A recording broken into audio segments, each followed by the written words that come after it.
Is Venezuela Trump's version of Crimea? As a person who researched war in Ukraine since the very beginning in 2014, in this video I draw a direct parallel between Trump's strike on Venezuela and Putin's annexation of Crimea in 2014. I explain why small victorious wars are the favorite tool of dictators, how the destruction of the rule of law leads to endless violence, and why this moment is dangerous not only for Venezuela, but for the entire world.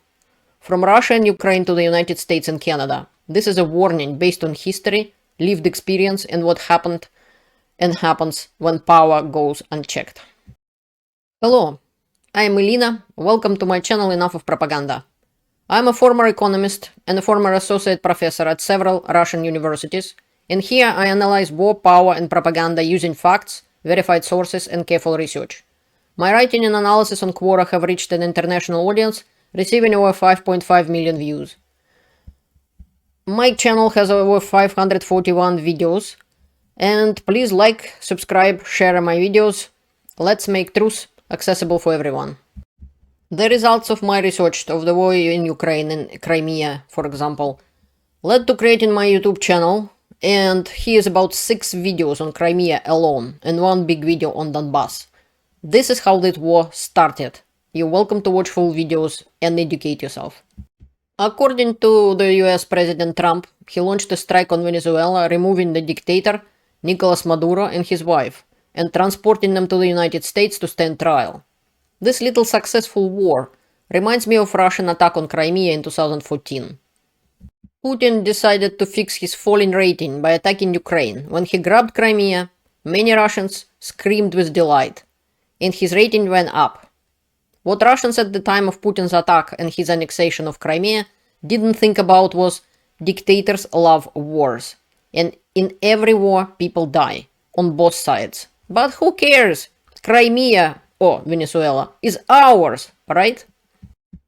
500,000 of Russian deaths later, Russians are still believing that. Total Russian casualties are over 1,200,000 people. In this day for January 6, 1,213,460. And this is, by the way, kind of comment. The lack of internal resistance and external deterrence after Putin's illegal wars in Chechnya, Georgia, Ukraine in 2014 and others emboldened the Russian dictator. We can repeat this. Putin repeated it in 2022. Why not? The US is not at war with Venezuela. The American strikes, including early attacks on boats, are illegal under US and international law, because they bypassed due process. The US claims about Venezuela-linked narco-terrorism are exaggerated, legally dubious, and inconsistently explained.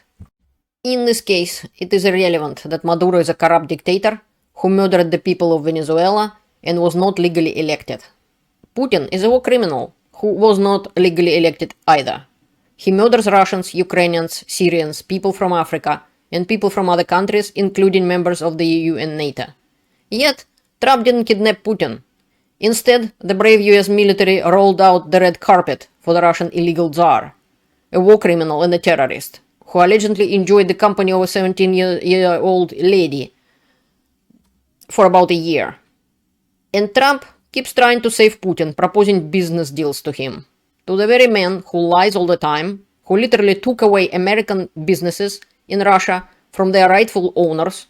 By the way, Вкусно and Itochka restaurants sending hello to McDonald's, as well as Danone sending hello to the people who owned it in the past. Now Chechen leader's family owns Danone. And Russia bombed American businesses in Ukraine. Actually, not too long ago. How interesting. The attack on Venezuela is an illegal action on the part of the United States. And the fact that unlike Putin and his attack on Ukraine in 2014, it was done openly, does not change the reality. Trump threw away the world order based on laws. He violated American law, and the Constitution as well. It's looked like the Russian 2022-2026 special military operation in Ukraine version 2.0. Trump once again helped Putin destroy the post-World War rules-based international order. the one that forbids powerful nations from invading weaker ones. It is a free-for-all now. Unlike Putin, who has no real power except nukes, which might not even work, Trump is the leader of the most powerful nation on the planet. Or at least it used to be, before he came to power second time. His actions can do far more damage than Putin's actions, and they will. I'm not even talking about how many little successful wars like Vietnam, Korea, Afghanistan brought death to American soldiers. Thanks to Trump, we are back to banana wars now. He openly threatens even allies. Great, what can possibly go wrong? By the way, what country is next in line for the regime change? Perhaps Canada? Trump stated that he needs our resources and threatens us before. In the past, he lied about drugs pouring into the United States from our country en masse, which is less than 1%, by the way. The results of such reckless actions will be this. Every monkey on a palm tree will want its own nukes. And this is not just Trump's fault. More wars around the globe. More wars inside the USA itself. And on top of everything, nukes are no longer the biggest threat. Drones are. What Russians didn't think about when they threw laws into the garbage was that their rights went into the garbage bin as well. Now anyone can take their property exactly the way the Russian army took the property of Ukrainians. Russians from the Belgorod and Kursk regions of Russia didn't like their apartments being broken into by the Russian army, and they didn't like Russian bombs falling in on their towns. Gee, who knew? Who could possibly imagine that the honorable Russian army which looted Ukrainian homes, raped and tortured Ukrainians would do the same thing at home? I see information about Russian atrocities in Ukraine and inside Russia every day, despite the fact that Putin's law explicitly forbids Russians from reporting crimes committed by Russian war heroes. The most hilarious part is this.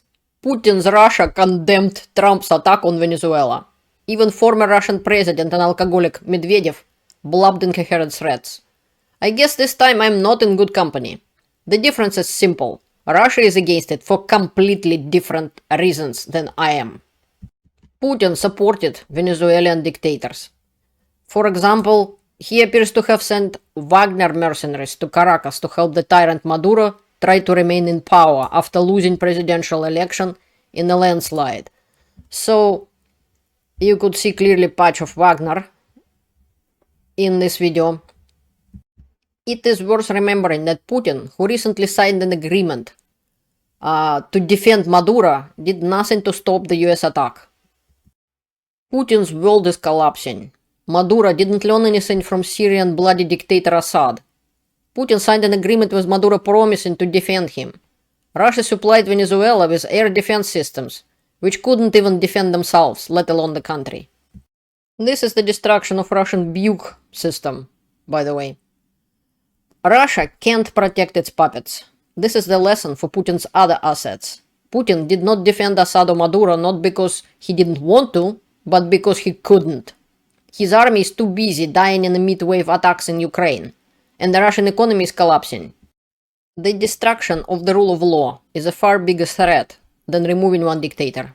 I have lived in 2 dictatorships in the USSR and Russia. I have seen this before. On the bright side, many people in Venezuela are happy that the dictator is gone. I wouldn't be so happy in their place. Trump removed the lid from a can of worms, one he helped others open before. The power to kill people and get away with it is intoxicating like no other drug. Russia did it in Crimea, in Ukraine. They can't stop. After strikes on Iran, Nigeria and Venezuela, good luck to the world trying to stop Trump now. He is already rubbing his hands, thinking about who to attack next. What a fantastic beginning of the year. Good luck to us all. This is Ukrainians protesting Russian invasion of Crimea in February 2014.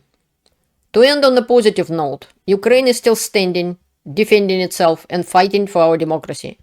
Putin's regime is in deep trouble, losing around 1,000 people a day, unable to protect its foreign shills, and selling Russian gold reserves just to stay afloat.